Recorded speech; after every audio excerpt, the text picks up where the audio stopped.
Good morning and welcome back to another video. As I told you in my previous video, today we are going to learn about rigid fluids and physical classification of matter. So let's start.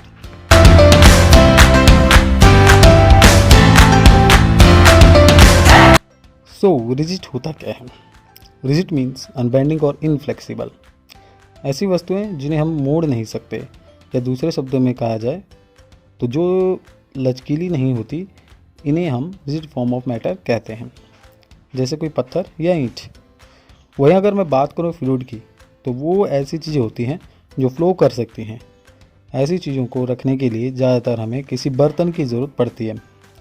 जैसे पानी एक fluid है क्योंकि वह flow कर सकता है। Solids matter की रिजिड फॉर्म है। रिजिड होने के कारण बाहरी बल या फोर्स लगने पर भी वह अपने आकार को बनाए रखता है। सॉलिड्स को रखने के लिए किसी कंटेनर की आवश्यकता नहीं पड़ती, जबकि लिक्विड और गैस दोनों को ही मैटर की फ्लूइड फॉर्म है। ये दोनों ही फ्लो करते हैं तथा इसलिए इन्हें स्टोर करने के लिए कंटेनर की आवश्यकता पड़ती है।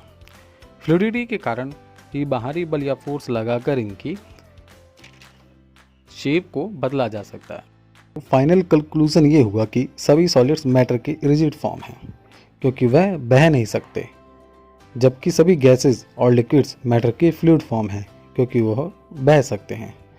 चलिए अब हम बात करते हैं फिजिकल क्लासिफिकेशन के बारे में। जैसा कि आप जानते हैं, फिजिकल प्रॉपर्टीज़ के आधार पर मैटर को 3 पार्ट्स में बांटा जा सकता है। पहला सॉलिड्स, दूसरा लिक्विड्स और तीसरा गैसेस। इन तीनों ही अवस्थाओं की अपनी अपनी कुछ प्रॉपर्टीज़ होती हैं। तो चलिए इन प्रॉपर्टीज़ को समझते हैं। तो सॉलिड्स की जो पहली प्रॉपर्टी है वो है सॉलिड्स का एक निश्चित आकार और आयतन होता है। दूसरा, सॉलिड्स को दबाया नहीं जा सकता। तीसरा, सॉलिड्स का घनत्व ज़्यादा होता है। चौथा, सॉलिड्स अपने कंटेनर को पूरी तरह से नहीं भर सकते। और पांचवा, सॉलिड्स बह नहीं सकते। अब बात करते हैं लिक्विड की प्रॉपर्टीज़ के बारे में, जो इस प्रकार हैं। पहला, लिक्विड्स का एक निश्चित आयतन होता है पर निश्चित आकार नहीं होता। दूसरा, सॉलिड्स की तरह ही लिक्विड्स को ज़्यादा दबाया नहीं जा सकता। तीसरा, लिक्विड्स का घनत्व औसतन होता है, मतलब इसका घनत्व सॉलिड से कम और गैसेस से ज़्यादा होता है। चौथा, लिक्विड अपने कंटेनर को पूरी तरह से नहीं भर सकते। और पांचवा, लिक्विड्स बह सकते हैं।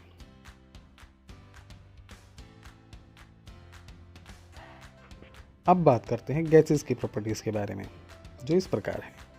पहला, गैसेस का ना ही कोई निश्चित आकार होता है और ना ही आयतन, मतलब गैस को जिस कंटेनर में रखेंगे ये उसी कंटेनर का आकार और आयतन पा लेता है। दूसरा, गैसेस को बहुत ईजिली दबाया जा सकता है। तीसरा, गैसेस अपने कंटेनर को पूरी तरह से भर देते हैं। चौथा, गैसेस का घनत्व बहुत कम होता है, इसलिए ये बहुत हल्की होती हैं।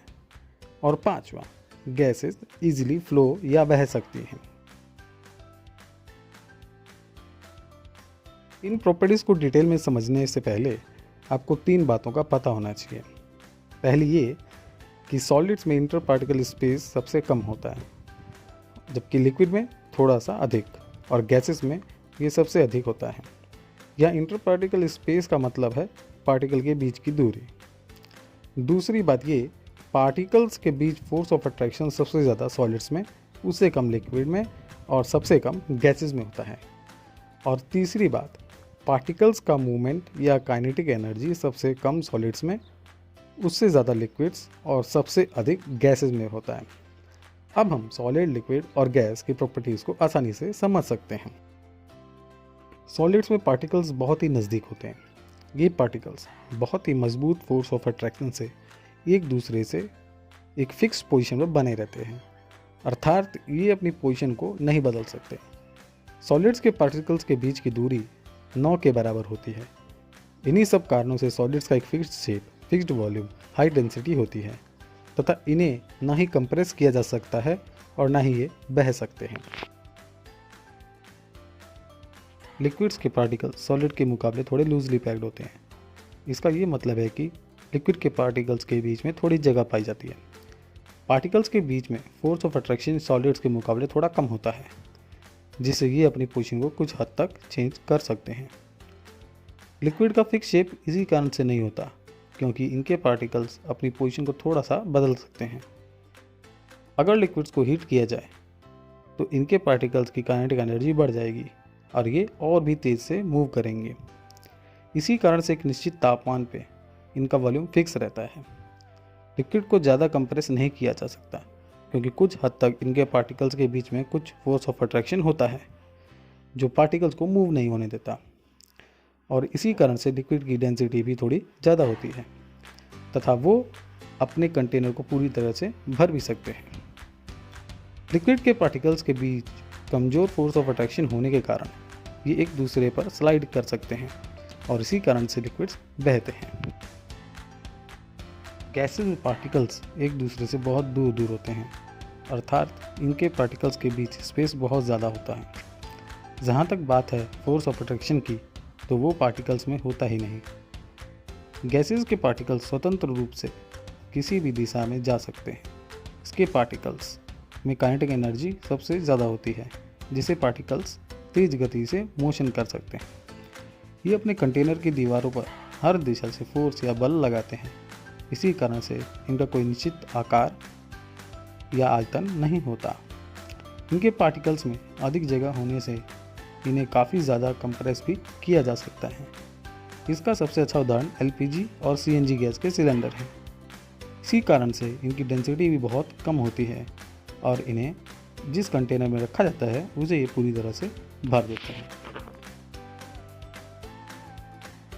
वीडियो खत्म होने से पहले आज का क्वेश्चन है कि अगर चीनी या नमक का कोई फिक्स शेप नहीं होता, फिर भी उन्हें सॉलिड्स क्यों कहा जाता है? आंसर हमें कमेंट में ज़रूर बताएं। Thank you.